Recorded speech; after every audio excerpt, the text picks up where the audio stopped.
So there are a couple of buckets of people that I think this book would be really good for.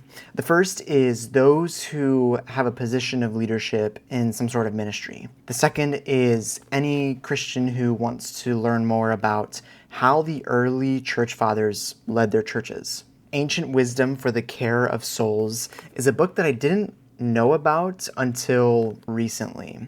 I found it on this Instagram page. I think his name was like WTS Reads or WST Reads on Instagram. But I found it and I said, hey, that's kind of interesting because I don't know a whole lot about the early church fathers.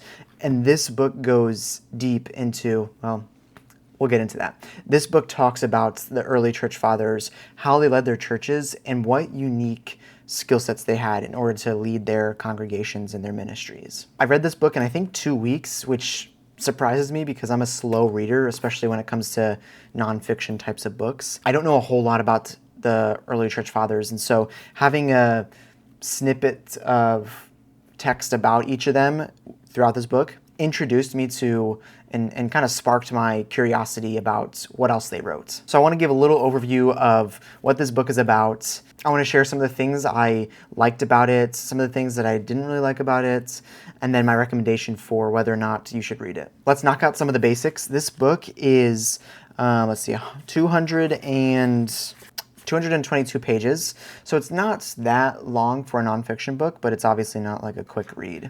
It has 10 chapters, so each of them is what, 20-ish pages. This is published by Crossway, which also publishes the ESV Bible and many other types of books. So some of the things that I liked about this book. First, I liked how it was structured. Within each chapter, there is essentially an introduction about the topic of the skill set or characteristic of what church father the authors are writing about. Then there's some ideas and points that the authors themselves write about, whether that's pertaining to the actual church father or some ideas that they have themselves about the topic.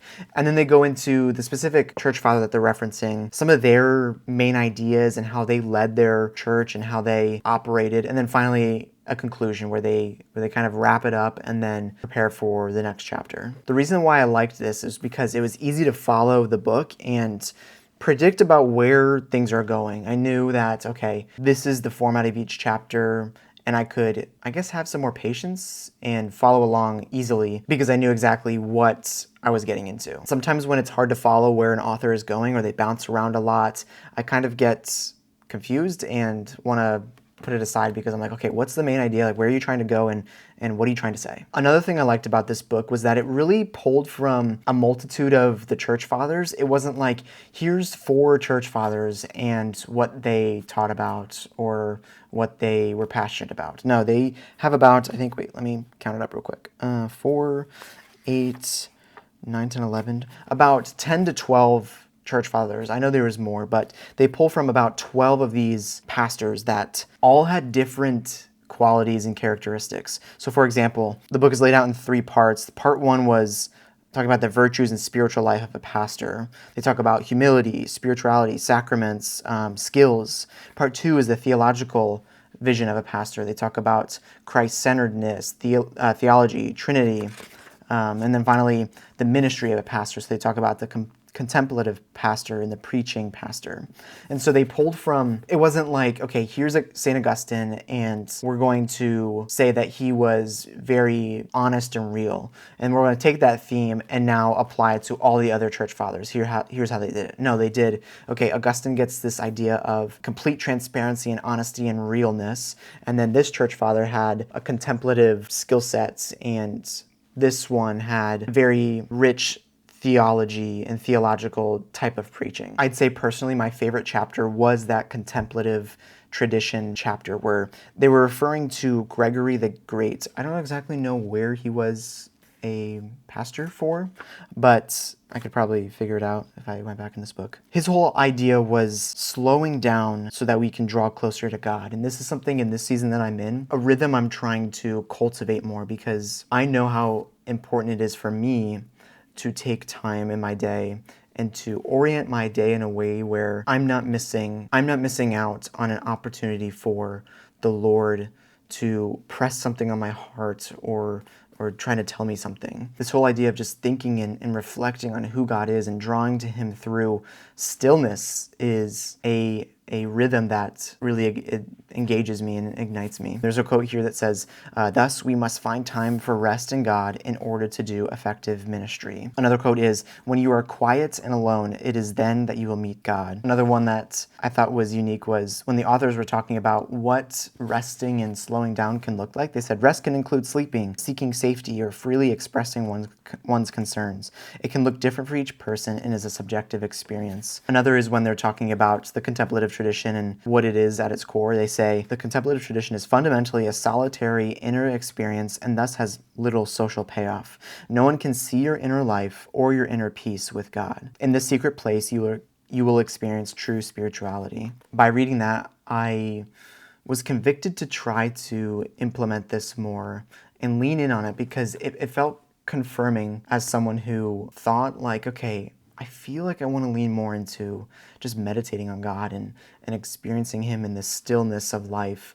But one, I don't know if that's weird or if actually people do it. And two, how do I do that? And so this book, through the early church father, laid out some ways to do that and affirmed those feelings that I was having. Okay, let's touch on some of the things that I didn't like as much about this book and then go into my recommendation. So I think the first thing that I didn't really like about this book was how little they talked about the early church fathers. They mentioned some history about the church fathers and where they were preaching and how they came to be, but I wish they dove more into, one, who they were, but two, their writings. They kind of referenced their writings, but I didn't feel like I got a whole understanding of each pastor, each church father, and I feel like that's what I wanted. Of course, this book isn't geared towards, okay, let's give you a history of these people, but rather, okay, let's give you tools to learn the art of pastoral ministry from these people. So I guess that's on me for not really knowing that ahead of time, but it felt like there was missing some information about these people that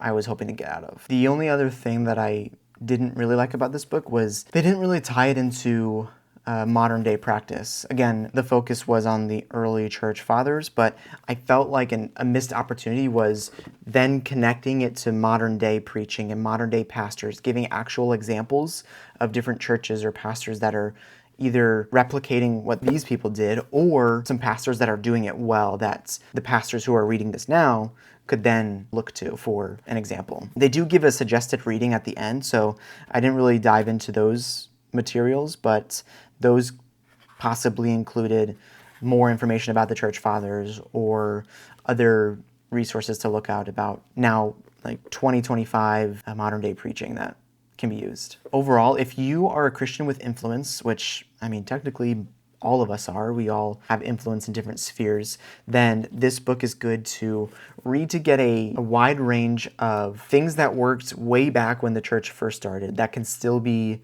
used today in church setting, ministry setting, or even could even be applied to work. Certain skills like caring for the people that you work with or work for or that work for you, and even themes of serving and cultivating healthy relationships based on truth and connection with others. Even if you're not a pastor or a Christian leader, this is something you would get value out of because it does give you a sampling of many different early pastors. If you end up giving this book a read, let me know what your thoughts about it in the comments down below. And on the screen now is a video that I would love for you to watch next, so join me over there in that video.